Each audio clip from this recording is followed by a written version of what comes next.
It's okay even if it is wrong. Just tell me what do you mean by this word? Ma'am theory. Hypothesis. Theory. कोई भी theory चलेगा। वो theory जो तुम बोल रहे हो वो सही होगा गलत होगा, कोई भी थियरी चलेगा क्या? नहीं मैम। तो कैसा थियरी मैम है? किसी सब्जेक्ट को स्पेसिफिकली उसके बारे में स्टडी करके उसके बारे में थियरी बना, थीसिस लिखना, hypothesis. That is right, whatever you're saying, you know, किसी चीज को स्टडी करके you come to conclusion and then you claim one statement, right? So that's right, Amir. But वो जो statement जो आप claim कर रहे हो वो सही भी हो सकता है और गलत भी हो सकता है, ठीक है? तो यही hypothesis होता है students, a statement or a claim about the population parameter which may or may not be true. आप सैंपल को स्टडी करते अभी कितना सारा हमने chapter I think chapter 3 of unit 2 and chapter 1 में हमने देखा कि कैसे हम सैंपल को स्टडी करके उससे हम मीन निकाल रहे हैं, स्टैंडर्ड डेविएशन निकाल रहे हैं, वेरिएंस निकाल रहे हैं, देन हम पॉपुलेशन का वैल्यू फाइंड आउट कर रहे हैं। या फिर पॉपुलेशन दिया तो कैसे हम सैंपल्स का वैल्यू फाइंड आउट कर रहे थे। तो all these we are doing for to know about population, right? So we study samples to know about population.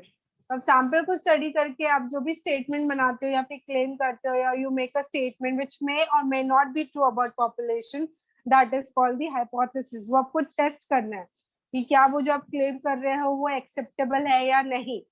Okay, so there is some procedure, वो प्रोसीजर के थ्रू आपका claim क्या होगा, पास होगा, एंड देन विल डिसाइड कि वो accept करना है कि रिजेक्ट करना है। ठीक है, सो हाइपोथेसिस का मतलब समझो, इट इज अ स्टेटमेंट और a claim which may or may not be true about the population, वो आपको टेस्ट करना होगा।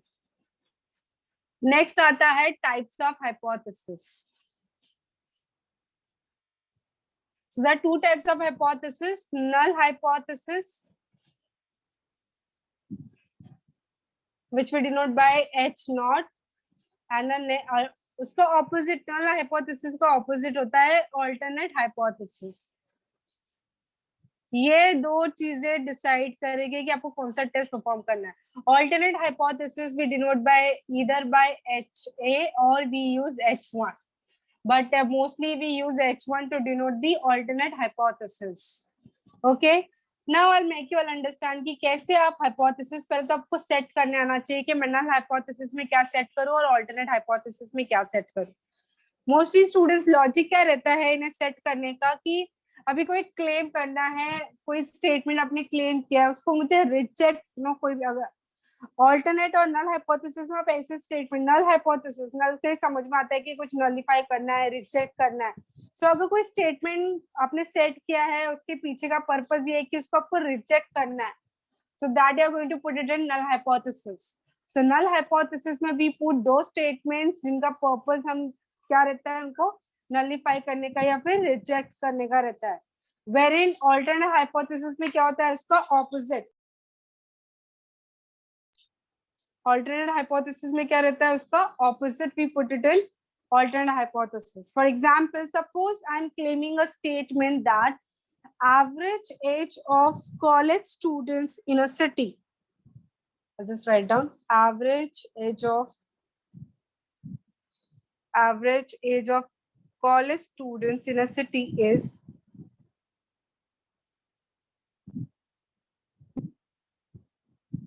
in a city is 23। ठीक है, ये मैं क्लेम कर रही हूँ। क्या मैं कुछ स्टूडेंट्स के बारे में बात कर रही हूँ? नहीं, एक सिटी में जितने कॉलेज स्टूडेंट्स होंगे उनका मैं बता रही हूँ कि एवरेज एज कितना है, 23। सो देखो, हमेशा याद रखो कि ये जो हाइपोथेसिस सेट करता है it is always about the population, it is always about the population. Sample के लिए हम हाइपोथेसिस नहीं सेट करते बिकॉज सैंपल को स्टडी करके तो हमारे पास डेटा है, सैंपल के बेसिस पे भी डिसाइड की पॉपुलेशन का व्यू क्या होगा, पॉपुलेशन का वैल्यू क्या होगा। So we always set up the hypothesis for population, that you have to remember. ठीक है, सो एवरेज एज मतलब can I say it is a population mean, can I say it is a population mean,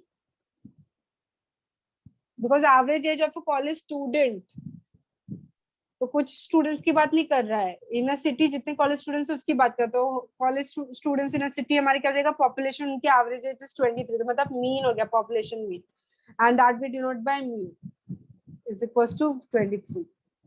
सो ये हो गया हमारा null hypothesis.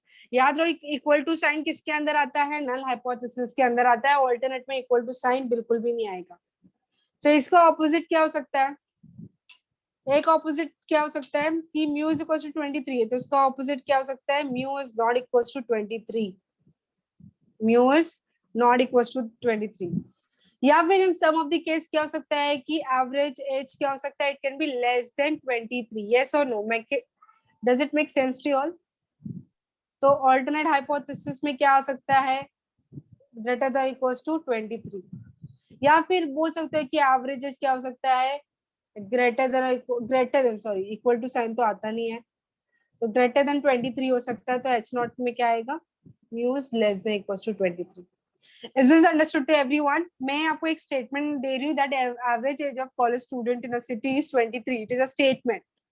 अभी ये true भी हो सकता है, ट्रू नहीं भी हो सकता है, वो हमें टेस्ट करना है, हाइपोथेसिस टेस्ट करना है हमको। ये स्टेटमेंट है, ये जो स्टेटमेंट आपने बोला इसे कहते हैं हाइपोथेसिस, ठीक है, which may or may not be true. So मैंने क्या बोला, एवरेज इज 23, तो mu is equal to 23, equal to sign है तो इक्वल टू साइन आता है नल हाइपोथेसिस में। उसका ऑपोजिट किसके अंदर आता है, ऑल्टरनेट हाइपोथेसिस में। इसका ऑपोजिट क्या हो सकता है, नॉट इक्वल टू 23 हो सकता है। या फिर क्या हो सकता है कि एवरेज क्या हो सकता है, लेस देन 23 भी हो सकता है, या फिर ग्रेटर देन 23 भी हो सकता है। सो H1 में हमने सेट किया लेस देन, और H1 में दूसरे थर्ड एग्जांपल में हमने सेट किया कि ग्रेटर देन 23। H0 में क्या आ जाएगा, उसका ऑपोजिट, ठीक है। सो स्टूडेंट्स, तो इसे ये जो रहता है, ये जो H1 का साइन है वो डिसाइड करेगा कि आपको कौन सा टेस्ट परफॉर्म करना है, ठीक है। अभी नॉट इक्वल्स टू है तो it can be less than 23 और it can be greater than 23, तो इससे हम कहते हैं टू टेल टेस्ट। तो ये केस में आपको परफॉर्म करना होगा two tail test. When in this आप देख सकते हैं कि ये एक ही साइड पॉइंटेड है, ठीक है, तो इसे कहते हैं one tail test. To be more precise, this one is called as left tail test. Why it is called as left tail test? Because there is a sign less than का, so less than sign is, इसलिए कौन सा test perform होगा, left tail test. और इधर कौन सा test perform होगा, राइट टेल टेस्ट। ये टेस्ट है जो आपका स्टेप 1 होगा हाइपोथेसिस टेस्टिंग में। आपको कोई स्टेटमेंट, यही स्टेटमेंट देख लो ना, अभी मुझे ये स्टेटमेंट ये एक्सेप्टेबल है या नहीं एक्सेप्टेबल है वो चेक करना है। तो पहले तो आपको हाइपोथेसिस सेट करने आना चाहिए। ये मैंने सारी पॉसिबिलिटी बताई है, सारी पॉसिबिलिटी एक टाइम पे नहीं आएगी, कोई एक ही पॉसिबिलिटी आएगी, ठीक है। तो मैं आपको बता रही हूँ कि कैसे आपको हाइपोथेसिस सेट करना है। सो फर्स्ट केस में क्या लिखा हमने, मीन 23 लिखा, ऑल्टरनेट हो जाएगा नॉट इक्वल टू 23, मतलब it can be less than 23 और it can be greater than 23, तो टू टेल टेस्ट हो गया। तो मतलब इसका डायग्राम कुछ इस तरीके से आएगा। So two tail test, so it can be less than 23, it can be greater than 23. Left tail test diagram would be like this, ये left tail test, then this is your right tail test, ठीक है। So this is the step 1 to set up the hypothesis and to identify कि कौन सा test perform करना है। वैसे कौन डिसाइड करता है कि कौन सा टेस्ट परफॉर्म करना है, ऑल्टरनेट या नल हाइपोथेसिस? हु डिसाइड्स कि which test to be performed? null hypothesis. हाँ, नल हाइपोथेसिस, हाँ, ऑल्टरनेट हाइपोथेसिस। अब भी मैंने बताया, इसको ब्रैकेट में भी डाला हुआ है, इसे ऑल्टरनेट कहते हैं। ऑल्टरनेट हाइपोथेसिस डिसाइड्स कि कौन सा टेस्ट आपको परफॉर्म करना है। तो ऑल्टरनेट में साइन क्या था, not equals to, not equals to, तो इसलिए टू टेल टेस्ट आएगा। समझ में आ रहा है? फिर ये वन टेल टेस्ट में जो लेफ्ट टेल टेस्ट परफॉर्म किया है वो किसके बेसिस पे है, बिकॉज H1 में साइन क्या था, लेस देन का था। राइट टेल टेस्ट कौन से केस में आएगा, बिकॉज H1 में साइन क्या था, ग्रेटर देन का साइन था। तो H1 डिसाइड करता है कि आपको कौन सा टेस्ट परफॉर्म करना है। और एक और चीज, H1 में कभी भी इक्वल टू नहीं आएगा, इक्वल्स टू किस में आता है, H0 में ही आता है, ठीक है। सो नल हाइपोथेसिस में वो स्टेटमेंट डालते हैं जिसका पर्पस क्या रहता है, हमें वो स्टेटमेंट हमें क्या होगा, रिजेक्ट करना होगा। So that for that purpose we keep the statements in null hypothesis and alternate में इसका ऑपोजिट आता है, whatever we want to prove, okay. Next आता है, ये तो हो गया हाइपोथेसिस के बारे में, टाइप्स ऑफ हाइपोथेसिस एंड कैसे आप टेस्ट डिटरमाइन करोगे. Shall I proceed? Have you all understood how to set up the hypothesis and what does that mean? Yes, no, कुछ तो बोलो. Yes, ma'am. ठीक है. नेक्स्ट आता है type 1 error and type 2 error. Type 1 and type 2 error. तो जैसे कि मैंने आपको बताया कि H0 और H1 हाइपोथेसिस सेट करते हैं ना. टाइप 1 एरर क्या होता है? टाइप 1 एरर ये होता है कि हम H0 को रिजेक्ट कर देते हैं instead of accepting it. Sorry, I just right it. When we reject the hypothesis when it should be accepted, when we reject H0, that is null hypothesis, when it should be accepted, when it should be accepted, that means we have made type 1 error. Okay? जब हमें null हो सकता है ना कि हम कभी कभी गलत डिसीजन भी ले सके, स्टैटिस्टिक्स प्रोसीजर से वो पास हो और क्या हो, कभी कभी H0 रिजेक्ट हो जाए, हमारा null hypothesis रिजेक्ट हो जाए, जबकि उसे हमें एक्सेप्ट करना चाहिए था. Okay, so that means we have made type 1 error. ठीक है. इट इज लाइक कि आपने कोई डिसीज का, सपोज आपने टाइफॉइड का क्या किया है, ब्लड टेस्ट के लिए भेजा है और आपको टाइफॉइड नहीं है, ऐसा आपके रिपोर्ट में आया. ऐसा आपके रिपोर्ट में आया कि आपको टाइफॉइड नहीं है, जबकि आपको है टाइफॉइड, बट आपके रिपोर्ट में क्या है, तो इसे कहते हैं फॉल्स पॉजिटिव. इसे फॉल्स पॉजिटिव भी कहते हैं, टाइप 1 एरर को फॉल्स पॉजिटिव भी कहते हैं. तो when we reject H0 when it should be accepted, that means we have made type 1 error. For example, there is a boy in a college and there is a girl. Okay, दोनों एक दूसरे को like करते हैं. ठीक है. सो boy के party में इसको इनवाइट करना चाहता है गर्ल को, बट उसको लगता है कि कहीं उसकी फ्रेंडशिप खराब ना हो जाए. ठीक है. सो उस बॉय क्या करता है, उसको इनवाइट नहीं करता है. सो गर्ल बुरा मान जाती है, देन फिर वो चले जाता है. सो वैसे तो कुछ बॉय का होगा नहीं, बट थोड़ी फ्रेंडशिप और स्ट्रॉन्ग आगे कुछ हो सकता था. राइट. दैट मीन्स उससे एक्सेप्ट करना चाहिए था, बट उसने क्या कर दिया, रिजेक्ट कर दिया. मतलब उसे इनवाइट करना चाहिए था गर्ल को, बट वो इनवाइट नहीं करता है गर्ल को. That means he has made type 1 error. देखो ना, लिखा व्हेन वी रिजेक्ट H0, तो उसने रिजेक्ट कर दिया, मतलब उसने इनवाइट नहीं किया, जबकि उसे इनवाइट करना चाहिए था. When it should be accepted, that means he has made type 1 error. तो H1 क्या होता है? H1 क्या होता है? व्हेन वी, उसका उल्टा H1 type 2, sorry not H1, type 2 error. Type 2 error क्या होता है? टाइप 2 एरर होता है कि when we accept H0 when it should be rejected, when it should be rejected. Reject करने के बजाय हम क्या करते हैं, उसे एक्सेप्ट कर लेते हैं. That means we have made type 2 error. For example, boy like करता है, गर्ल लाइक नहीं करती है. ठीक है. और बॉय जाता है, उसको इनवाइट कर लेता है और फिर वो मना कर देती है. तो ये केस में क्या होता है कि उसे अटेम्प्ट नहीं करना चाहिए था, मतलब उसे रिजेक्ट करना चाहिए था, but it got accepted.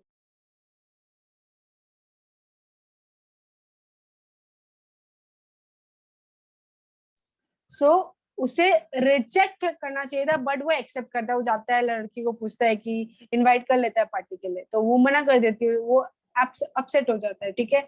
So it is like accepting H0 when it should be rejected. That means that person has made type 2 error. Got it? Type 1 error, type 2 error क्या होता है?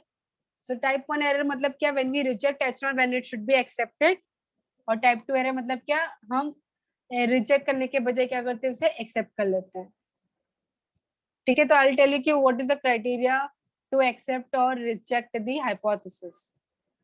ठीक है. तो पहले तो hypothesis सेटअप किया. Rejection reason क्या होता है? What are the rejection region? So ये जो लेवल ऑफ सिग्निफिकेंस आता है, level of significance full form या फिर शॉर्ट फॉर्म में LOS लिखते हैं. So level of significance most commonly we use 5%. अगर क्वेश्चन में दिया है तो इट्स ओके, दिया है तो कोई बात नहीं. अगर नहीं दिया तो we usually take, statistician researchers they usually take 5%. 5% LOS मतलब क्या? Region for rejection. तो ये होता है rejection, region for rejection of null hypothesis. इसे कहते हैं region or critical region of rejection of H0. Okay और इसे कहते हैं एक्सेप्टेंस रीजन। सो अभी ओके स्टेप 1 में हाइपोथेसिस सेट करने के बाद स्टेप 2 में हम कैलकुलेट करते हैं टेस्ट स्टैटिस्टिक। क्या कैलकुलेट करते हैं? टेस्ट स्टैटिस्टिक कैलकुलेट करते हैं। अगर ये टेस्ट स्टैटिस्टिक का वैल्यू एक्सेप्टेंस रीजन में फॉल करता है that means you are going to accept H naught. और अगर टेस्ट स्टैटिस्टिक का वैल्यू रिजेक्शन रीजन में आया that means you are going to reject H naught. अगर एच नॉट रिजेक्ट हो रहा है तो एक्सेप्ट कौन सा हो जाएगा?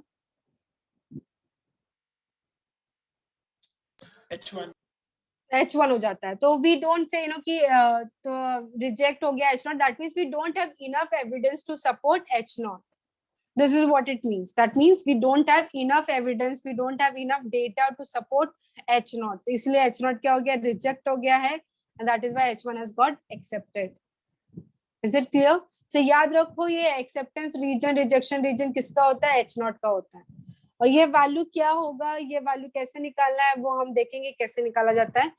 लेवल ऑफ सिग्निफिकेंस क्या होता है? Level of significance is the probability of making type 1 error. What is level of significance? क्या होता है? What is the probability of making type 1 error? Type 1 error मतलब क्या? टाइप 1 एरर मतलब क्या? Rejecting H0 when it should be accepted. Type 1 error क्या होता है स्टूडेंट्स? रिजेक्ट करने का H0 को when it should be accepted. Rejection region मतलब ये ना, ये रिजेक्शन रीजन होता है। तो लेवल ऑफ सिग्निफिकेंस मतलब क्या? We are making type 1 error. Type 1 error मतलब क्या? We are rejecting H0। तो that is level of significance. Level of significance is the probability of making type 1 error. तो 5%, most commonly 5%, 1% and 10%. Confidence level होता है ना 95%, 99%, 90%, ये confidence level होता है। ये क्या होता है? level of significance होता है। So that means making mistakes. There is a chance of making mistakes. मतलब making type 1 error. Type 1 error मतलब क्या? Accept करने के बजाय हम reject कर रहे हैं H0 को. That is level of significance. Is this understood? Level of significance क्या होता है? Yes, ma'am. Level of significance क्या होता है? significance and confidence level opposite है क्या एक दूसरे का? Obviously confidence level मतलब क्या? 95% confidence level मतलब क्या? Acceptance region. मतलब इधर आएगा आपका डेटा, इधर एक्सेप्टेंस रीजन में आएगा। लेवल ऑफ सिग्निफिकेंस मतलब क्या? Probability of making mistakes, probability of making error, probability of being wrong. So probability of being wrong is what? 5%। सो ये मतलब ये रिजेक्शन रीजन में आ गया आपका value. Got it? Yes ma'am, yes. ठीक है। सो आई होप कि पहले हाइपोथेसिस सेट कैसे किया जाता है एंड कैसे डिसाइड करोगे कि कौन सा टेस्ट परफॉर्म करना है। ये तो टू टेल टेस्ट के लिए होता है ये रीजन। फॉर वन टेल रहेगा तो सपोज लेफ्ट टेल टेस्ट है, सो लेफ्ट टेल टेस्ट में मतलब क्या? ये वैल्यू रहेगा तो ये रिजेक्शन रीजन होगा। और ये कौन सा रीजन होगा? एक्सेप्टेंस रीजन होगा। ये पूरा होगा आपका एक्सेप्टेंस रीजन। तो अगर आपको यहाँ पे कहीं पे भी वैल्यू आता है that means you are going to accept it. But अगर इधर आया वैल्यू बिकॉज ये वन टेल ही है, सो ये लेफ्ट टेल टेस्ट है, लेफ्ट टेल टेस्ट। तो अगर ये रीजन में आया तो आप क्या हो जाएगा? ये रिजेक्ट हो जाएगा। ये पूरा एक्सेप्टेंस रीजन है। तो जो टेस्ट स्टैटिस्टिक कैलकुलेट करोगे अगर वो ये रीजन में फॉल होगा तो आप एक्सेप्ट करोगे H0 को, otherwise you will reject. Similarly for right tail test ये होगा उसका रिजेक्शन रीजन और ये होगा उसका एक्सेप्टेंस रीजन। ये उसका एक्सेप्टेंस रीजन होगा और ये होगा rejection region for right tail test. ठीक है। बट ये वैल्यू क्या होगा? क्योंकि ये वैल्यू आपको पता होना चाहिए ना, then only you will come to know कि हमारा जो टेस्ट स्टैटिस्टिक है वो इधर लाई करेगा या फिर इधर लाई कर रहा है। यस और no? Is it making sense to all? ये वैल्यू तो हमको पता होना चाहिए ना, ये वैल्यू पता होना चाहिए हमको। ये वैल्यू पता होगा then only I will come to know कि टेस्ट स्टैटिस्टिक का जो वैल्यू है वो किधर फॉलो हो रहा है, whether it is following over here और it is following in the rejection region. So ये पॉइंट कैसे कैलकुलेट करते हैं वही मैंने जैसे आपको बताया था। सपोज लेवल ऑफ सिग्निफिकेंस कितना है? 5% है। 5% मतलब क्या? टू टेल टेस्ट के लिए बता रही हूँ, टू टेल टेस्ट के लिए 5% लेवल ऑफ सिग्निफिकेंस मतलब ये रीजन दिया है and for two tail test. Please pay attention, अगर आपको ये नहीं समझेगा तो मुझसे पूछो, ठीक है? अदरवाइज वो वैल्यूज आप लर्न कर सकते हो, बाय हार्ट कर सकते हो, बट मैं आपको ये बस टू टेल टेस्ट के लिए बता दे रही हूँ। ये टू टेल टेस्ट है। टोटल टेस्ट के लिए आपको लेवल ऑफ सिग्निफिकेंस दिया है कितना 5%। 5% कितना होता है 0.05। एम आई राइट? 0.05 होता है।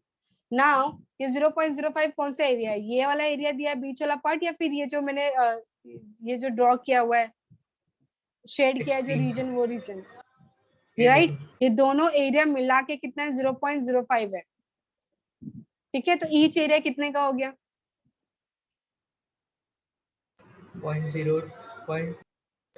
0.025. Yes. Did you understand? I'll repeat one more time. Two tail test, two tail test मतलब क्या? ये होगा, ऐसा डायग्राम आएगा, मतलब 2 रिजेक्शन रीजन रहेंगे। ठीक है, तो वो दोनों रिजेक्शन रीजन मिलाकर आपको लेवल ऑफ सिग्निफिकेंस दिया रहता है। अगर वन टेल रहता तो, वन टेल रहा होता तो मतलब ये रीजन सिर्फ एक ही रिजेक्शन रीजन आता, तो ये पूरा रिजेक्शन रीजन होता हमारा 0.05। But since here there are 2 rejection region, दोनों मिलाकर लेवल ऑफ सिग्निफिकेंस कितना दिया 0.05। तो each rejection region is of 0.05 by 2, that is 0.025। तो ये एरिया कितना है 0.025। समझ में आया? Yes, ma'am. ठीक है, तो ये एरिया कितना हो गया 0.05। और मुझे ये पॉइंट जानना है, वो टेबल यूज करके मैं कैसे निकाल सकती हूँ ये पॉइंट क्या होगा? इसे कैसे डिनोट करेंगे? ZC से, क्रिटिकल वैल्यू।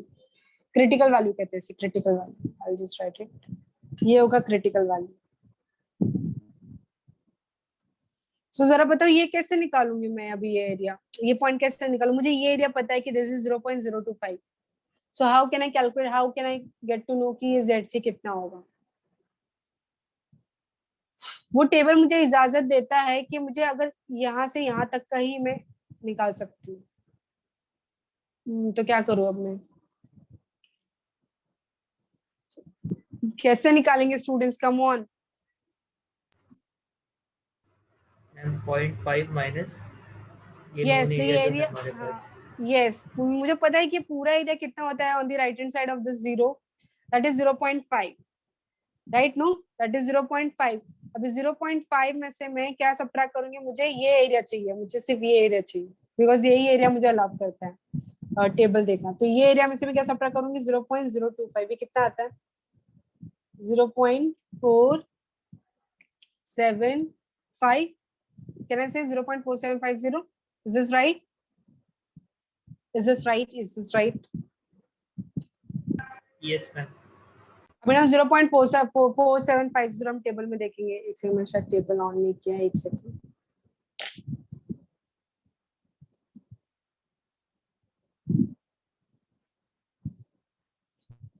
$586 0.4750।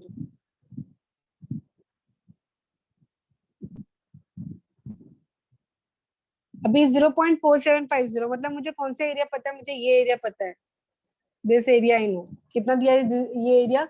0.4750। और मुझे ये पॉइंट ढूंढना है कि ये Z क्या होगा, जब वो क्रिटिकल वैल्यू ढूंढना है। तो मैं देखूंगी जरा 0.4750 किधर आ रहा है, बताओ जरा किधर आ रहा है 0.4750? 0.4750। Can you see here? Can you see this area? 0.4750। तो ये कौन से रो, कौन से कॉलम पे है? So 1.96। Sixth column. So can I say it will be 1.96? Yes, ma'am. तो ये क्रिटिकल वैल्यू क्या हो जाएगा? 1.96 हो गया। और ये वाली क्या हो जाएगा? ये तो whatever is on the right side, the same will be on the left hand side, but with minus sign। समझ में आया क्रिटिकल वैल्यू कैसे देखने का? Yes, ma'am. Yes, ma'am. Yes. ठीक है, सो आपने जो टेस्ट स्टैटिस्टिक कैलकुलेट करोगे स्टेप 2 में, उसको आप कंपेयर करोगे ये क्रिटिकल वैल्यू से। अगर ये क्रिटिकल वैल्यू के अंदर आया, मतलब इधर आता है टेस्ट स्टैटिस्टिक का वैल्यू, तो मतलब ये कौन से रीजन में आ रहा है? एक्सेप्टेंस रीजन में। तो आप क्या करोगे? H0 को एक्सेप्ट कर लोगे। अगर वो टेस्ट स्टैटिस्टिक का वैल्यू ये क्रिटिकल वैल्यू के बाहर जाता है, मतलब इधर आ गया या तो इधर आया या तो इधर आया, मतलब कौन से रीजन में चला गया है? रिजेक्शन रीजन में। और आप क्या कर दोगे? नल हाइपोथेसिस क्या करोगे? रिजेक्ट कर दोगे। समझ में आया? Yes, ma'am. ऑल राइट, सो ये हो गया 5% के लिए। सिमिलरली आता है लेफ्ट हैंड टेस्ट के लिए भी आता है। लेफ्टल टेस्ट मतलब ये एरिया दिया रहेगा आपको, ये रिजेक्शन रीजन दिया रहेगा, सपोज 5% के लिए आई वांट टू नो, ये हो गया 0.05, ठीक है। और मुझे ये क्रिटिकल वैल्यू जानना है, कैसे निकालेंगे हम ये क्रिटिकल वैल्यू, बताओ जरा। या फिर राइट टेल टेस्ट के, ये रिजेक्शन रीजन दिया है, ये अभी ये 2 टेल के लिए हमने बताया, अभी 1 टेल के लिए आप मुझे बताओ क्या हो जाएगा। 5% मतलब क्या, 0.05 ये एरिया दिया है, क्योंकि राइट टेल मतलब एक ही रिजेक्शन रीजन होगा ना, एक ही साइड रिजेक्शन रीजन होगा। तो बताओ ये Yes. क्रिटिकल पॉइंट में कैसे निकालूंगी, क्योंकि ये भी अगर किसी एक के, अगर इसके लिए भी अगर क्रिटिकल वैल्यू अपने निकाले तो ये तो इसका जस्ट माइनस ही होगा ना। क्या मैं आपको समझा पा रही हूँ? Yes, ma'am. Yes. ठीक है, तो बताओ कैसे करेंगे ये, कैसे देखेंगे ये। And 1 minus 0.0. 1 माइनस क्यों करेंगे, 1 माइनस क्यों करेंगे? मैम क्योंकि पूरा एरिया एक्सेप्टेंस रीजन में आ रहा है ना। हाँ दैट्स देयर, बट वो क्रिटिकल पॉइंट आप कैसे निकालोगे, that is what I am asking. आपको एक साइड राइट टेल टेस्ट का दिया हुआ है रीजन, आपको निकालना है वो क्रिटिकल पॉइंट 1 टेल के लिए कितना होगा। करेक्ट है मैम, 0.5 से माइनस करेंगे। 0.5 में से माइनस करोगे, श्योर? हाँ मैम, क्योंकि टेबल में हमारे पास 0 z=0 से क्रिटिकल पॉइंट तक हाँ डिटरमाइन करने का ये है। करेक्ट, क्योंकि हमें ये रीजन दिया हुआ है, ठीक है, critical reason, level of significance, level of significance मतलब 5%, 5% मतलब क्या, 0.05। इसके बेसिस पे ही आप डिसाइड कर पाओगे कि क्रिटिकल वैल्यू क्या होगा बच्चों। सो एंड क्रिटिकल वैल्यू कौन सा टेस्ट परफॉर्म कर रहे हैं उस पर भी डिपेंड करता है, 1 टेल है कि 2 टेल है। सो राइट टेल टेस्ट मतलब क्या, 1 टेल टेस्ट हो गया, ठीक है। सो राइट टेल टेस्ट है एंड लेवल ऑफ सिग्निफिकेंस 5% है, मतलब ये एरिया हमको दिया, दैट इज 5%, दैट इज 0.05। अगर 2 टेल होता तो आपको डिवाइड करना पड़ता 2 पार्ट्स में, ठीक है। यू अंडरस्टैंडिंग और कंफ्यूजन हो रहा है? समझ रहा है मैम। ठीक है। सो अभी मुझे ये क्रिटिकल वैल्यू निकालना, तो अभी कैसे निकालेंगे, मुझे टेबल तो सिर्फ यही अलाउ करता है, ये वाला एरिया निकालना अलाउ करता है। सो हम ये एरिया निकालेंगे कैसे, 0.5 माइनस 0.05, ये कितना आएगा, 0.5 minus 0.05, 0.4500, 4.5 यस। ठीक है। अब ये 0.4500 देखते हैं किधर आता है। Sorry I was sharing my screen only. 0.4500, where is it, 0.4500, 0.4500, 1.6. ये इधर आ रहा है ना इसके बीच में, यस और नो? Yes, ma'am. तो अभी बताओ कैसे लिखेंगे। तो 1.6 तो रोज Four- तो पक्का है, अभी दोनों के बीच में आ रहा है। हाँ Ma'am, अब वो तो है, 1.645. हाँ 45 करेक्ट, 1.645, वेरी गुड। सो ये हो जाएगा हमारा 1.64। समझ में आई कैसे आया 1.645? और मैं वापस से एक्सप्लेन करूं,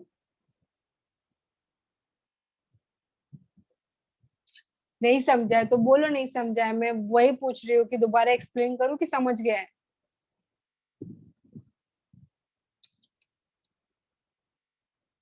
मैम मुझे तो समझा।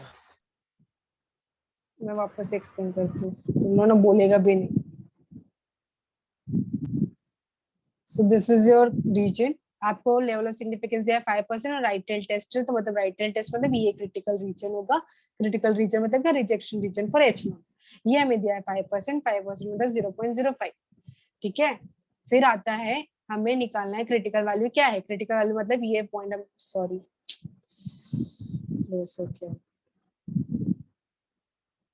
क्रिटिकल वैल्यू निकालना मतलब मुझे ये वैल्यू फाइंड आउट करना है, ZC का वैल्यू कितना है, ये वैल्यू हमें निकालना है। तो ये वैल्यू कैसे निकाल सकते हैं, आपको इसका ये एरिया पता होना चाहिए, ये एरिया यू शुड नो। ये एरिया कितना आप बता सकते हो क्या, ये एरिया अगर आपको पता होगा तो आप बता सकते हो, वो आपको क्रिटिकल पॉइंट मिल जाएगा। तो ये एरिया कैसे निकालोगे आप, सो आई नो कि ये एरिया कितना है 0.05 and the total area on the right hand side कितना होता है 0.5, वो एरिया में सबट्रैक्ट कर देती हूँ, तो कितना आ जाएगा ये 0.4500। अब बस ये एरिया को आपको ढूंढना है टेबल में कि 0.4500 किधर आ रहा है।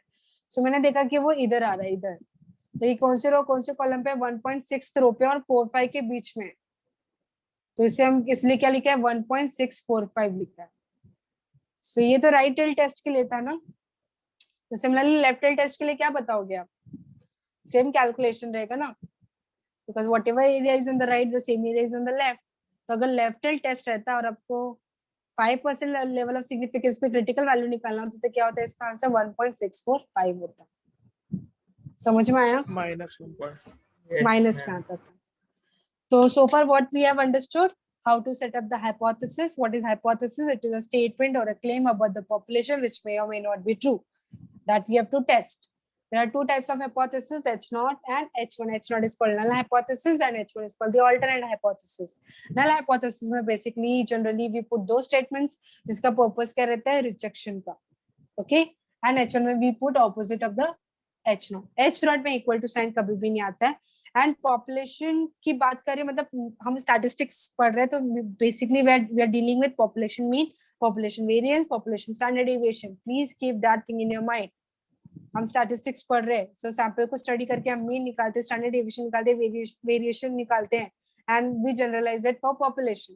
तो हम पॉपुलेशन के लिए हाइपोथेसिस सेट कर रहे होते हैं, ठीक है? सो हाइपोथेसिस हमेशा पॉपुलेशन के लिए सेट किया जाता है। So population mean, population standard deviation, population variation, but हर एक के लिए अलग अलग टेस्टिंग रहता है, वो हम देखेंगे क्या क्या टेस्टिंग परफॉर्म करेंगे हम। नेक्स्ट, फिर इक्वालिटी साइन किस में आता है? नल हाइपोथेसिस में ही आता है। Right tail test, left tail test, two tail test, कौन सा टेस्ट परफॉर्म करना है, कौन डिसाइड करेगा, नल या alternate? Alternate. Alternate hypothesis decide करता है कि which test to be perform. Step 2 क्या रहता है? Calculate test statistics. अब वो फॉर्मूला मैंने आपको दिया नहीं है तो मैं आपको फॉर्मूला बताऊंगी, ये पहले खत्म कर लेते हैं। तो स्टेप 2 रहता है कैलकुलेट टेस्ट स्टैटिस्टिक। फिर उस टेस्ट स्टैटिस्टिक को फिर हम क्या करेंगे, स्टेप 3। स्टेप 3 हमारा रहता है कि लेवल ऑफ सिग्निफिकेंस क्या दिया और कौन सा टेस्ट दिया, उसके बेसिस से आप लिखोगे क्रिटिकल वैल्यूज क्या होंगे, ठीक है? क्रिटिकल वैल्यूज कैसे निकालना है वो समझा?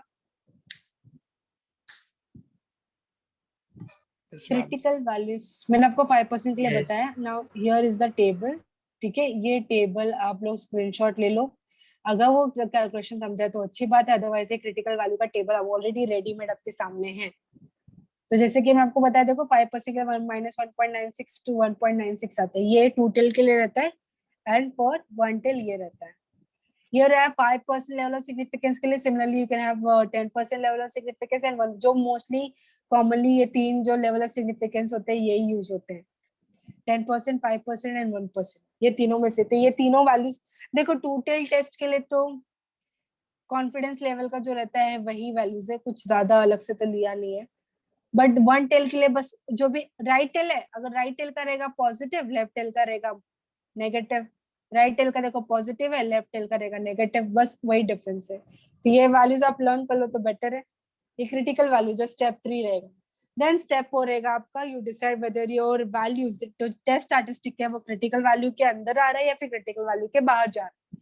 क्रिटिकल वैल्यू के अंदर आएगा तो फिर आप एक्सेप्ट करोगे नल हाइपोथेसिस, अगर बाहर जा रहा है क्रिटिकल वैल्यू के तो H0 will get rejected. Got it? ना Yes, अभी ma'am. फॉर्मूला रह गया है, मैं आपको बता देती हूँ फॉर्मूला फॉर टेस्ट स्टैटिस्टिक क्या रहेगा।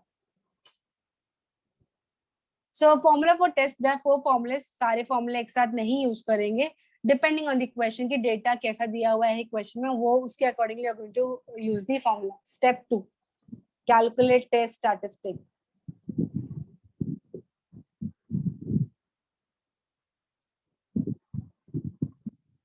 So for first formula is for single mean, when there is a single mean only, okay? So formula रहता है टेस्ट स्टैटिस्टिक का, z is equals to x bar minus mu upon sigma upon square root of n, ठीक है? This is the formula for test statistic. What is this x bar? x bar को क्या कहते हैं हम? mean, Sample mean. x bar is called as sample mean. mu को क्या कहेंगे? mu को क्या कहेंगे? What is mu?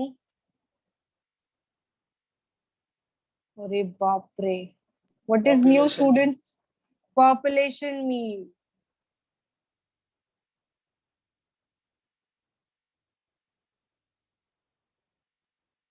What is sigma? Standard Standard deviation. Population standard deviation. And small n, sorry, capital N? Number of samples. Sample size. Number of samples नहीं, samples के अंदर कितने elements है, that is sample size. Okay? ये जब आपके question में single mean रहेगा. Then next question is on single proportion. तो proportion, अगर proportion पे question रहेगा तो formula क्या रहेगा? It is capital P minus small p upon square root of pq upon n. याद रखो अभी कौन सा p, एक कैपिटल p और एक स्मॉल p है. तो capital p is for sample proportion. Capital p किसके लिए? Sample proportion. स्मॉल p किसके लिए? Population proportion. इसका एग्जांपल मैं ये देती हूँ, ठीक है. Suppose you're tossing a coin 10 times और 10 टाइम्स टॉस करने पे आपको आता है 8 टाइम्स हेड्स, ठीक है. तो अगर पॉपुलेशन प्रपोर्शन की बात की जाए हेड की, तो देयर इज अ 50-50 चांसेस ना population in general. Population proportion there is a 50-50 chances of getting head और टेल्स, तो ये हाफ हो जाता है. पर अगर सैंपल प्रपोर्शन की बात करूं तो 8 टाइम्स हेड आता है अपॉन 10, तो इसको जो भी आएगा 4/5. This is the sample proportion of getting head, whereas this is the population proportion of getting head. Understood? And what is the small q? Small q रहेगा 1 minus small p. याद रखो कैपिटल p सब्ट्रैक्ट नहीं करना है. क्या subtract करना है? Small p. Small p मतलब पॉपुलेशन प्रपोर्शन. और ये कैपिटल n क्या होता है? It is sample size. ठीक है. ये फॉर्मूला कब यूज करने का? For single proportion. नेक्स्ट आता है formula for double mean and double proportion. So for double mean formula क्या रहता है? So again depending on the question you come to know कि कौन सा फॉर्मूला आप यूज करोगे. समझ में आ जाता है. So formula is x1 bar minus x2 bar. 2 samples मिल रहेंगे upon sigma 1 square upon n1 plus sigma 2 square upon n2. तो 2 samples mean 2 sample sizes and sigma 1 sigma 2 क्या रहेगा? 2 स्टैंडर्ड डेविएशन रहेगा. ठीक है. And the last one is formula for double proportion.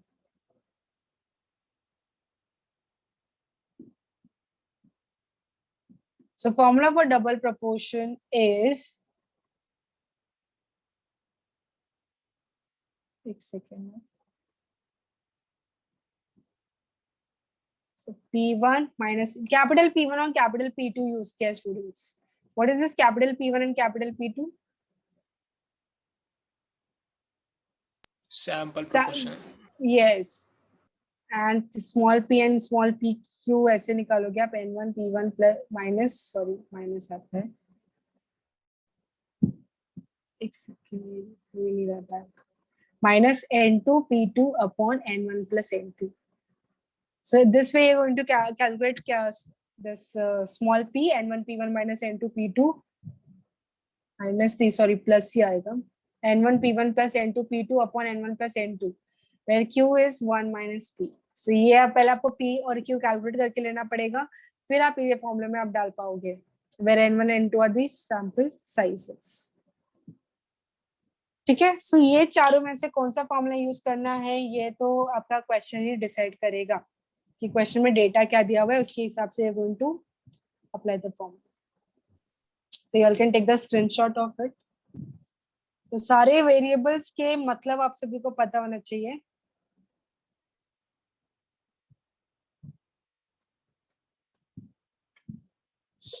ठीक है.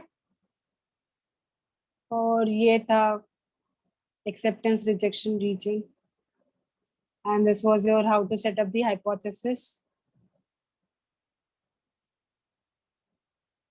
चलो बताओ. हाँ, what is hypothesis? We'll have a quick revision and then we'll stop. What is hypothesis? Test that can be true or false. It is a statement or a claim that can be true or false about the population. Next, how many types of hypothesis? 2 types. null and null. alternate. What is null hypothesis?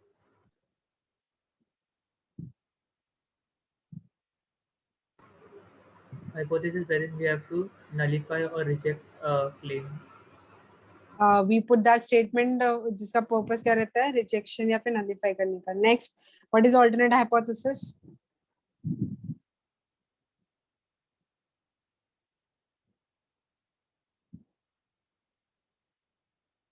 Alternate hypothesis is opposite of null hypothesis. Yes, ma'am. क्या रहता है alternate hypothesis? Opposite of null hypothesis. Next, Yes. which test we have to perform, two tail or one tail? Who decides it? Alternate Alternate hypothesis. hypothesis. The sign in the alternate hypothesis. Okay, then step 2 is what? Calculate the test statistic. There are 4 formulae, and depending on the data, you'll come to know which formula to be used. Step 3.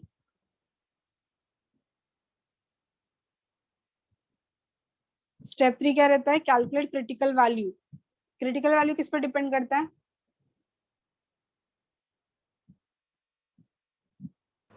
Acceptance region.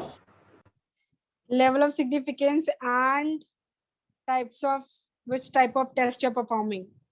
तो उस पर depend करता है कि आपका critical value क्या होगा.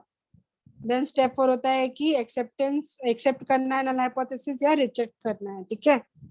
सो test statistic को आप क्रिटिकल वैल्यू से कंपेयर करोगे. If it is lying in the acceptance region तो एक्सेप्ट होगा. If it is lying in the rejection region तो you will reject it. So that's it for the day. I hope आज का